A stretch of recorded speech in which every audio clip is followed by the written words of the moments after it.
राम।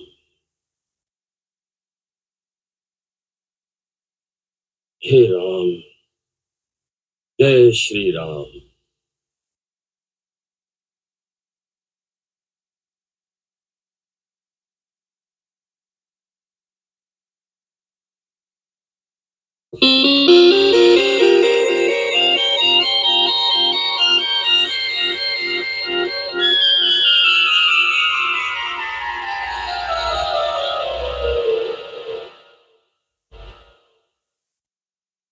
श्री राम।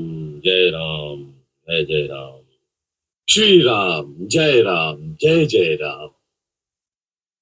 श्री राम जय राम। जय जय राम।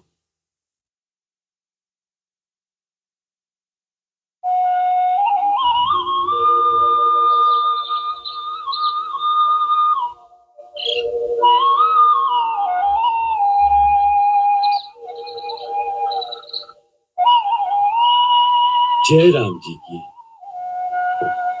जय श्री राम। आप, हे देव, आप कौन हैं? लंका में श्री राम की जय बोलने का साहस करने वाले आप कौन हैं? और इस महल में कैसे आए? आकाश मार्ग से जा रहा था। इस आंगन में तुलसी का चौरा देखकर, प्राचीर में शंख तथा चक्र का चिन्ह देखकर समझ गया कि ये किसी नारायण भक्त का घर है। इसी कौतूहलवश आपके दर्शनों के लिए रुक गया। और अब रहा श्री राम की जयकार का प्रश्न। सो भगवान, यही प्रश्न मैं आपसे पूछना चाहता हूँ।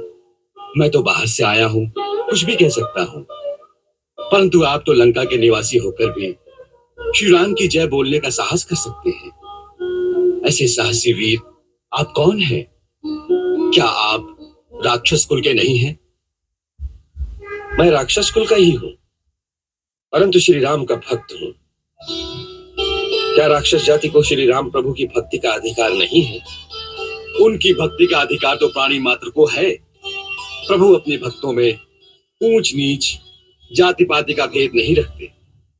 उनके निकट तो देव, दानव, मानव, यहाँ तक कि पशु पक्षियों में भी कोई भेद नहीं है। उनकी भक्ति सबके लिए सुलभ है।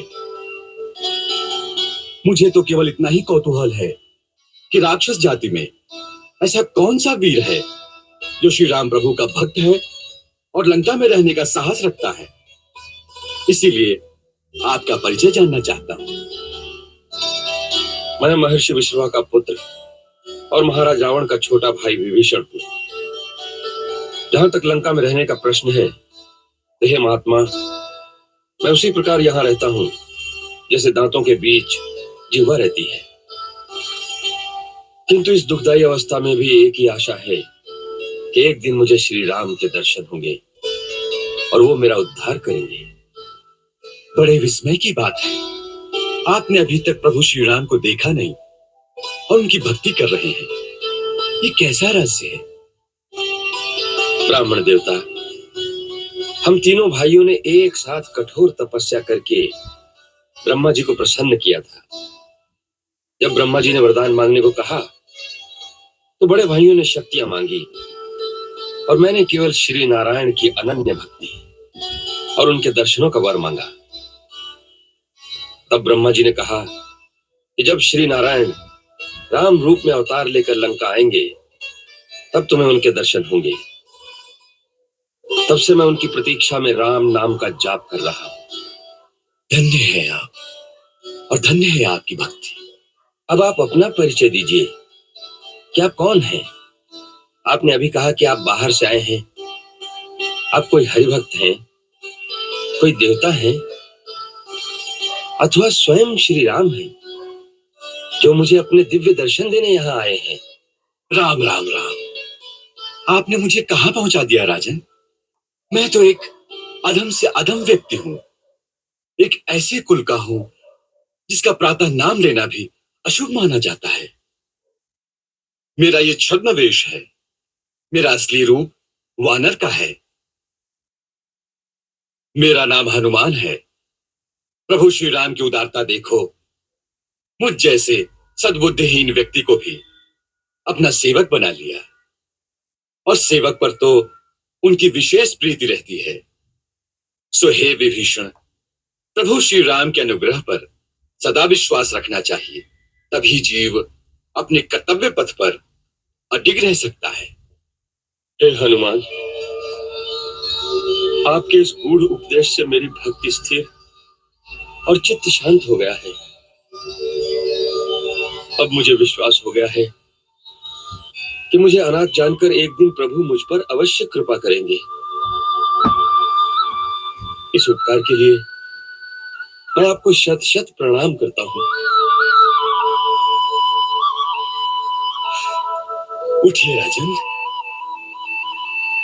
सेवक सेवक को शीश नहीं नवाता, दोनों को अपने स्वामी के ही कार्य में रत रहना चाहिए। अब मेरे आने का प्रयोजन सुनिए। रावण सीता माता को छल से हर लाया है। श्री राम प्रभु की आज्ञा से मैं उनकी खोज में आया हूं। रावण के महलों में चारों ओर ढूंढ चुका हूं, परंतु माता का कहीं पता नहीं चला। यदि आपको उनका कुछ पता हो तो मुझे बताने की कृपा करें। कवि श्रेष्ठ, ये आपने कैसे जान लिया कि माता सीता रावण के राजमहल में आराम से सो रही होंगी?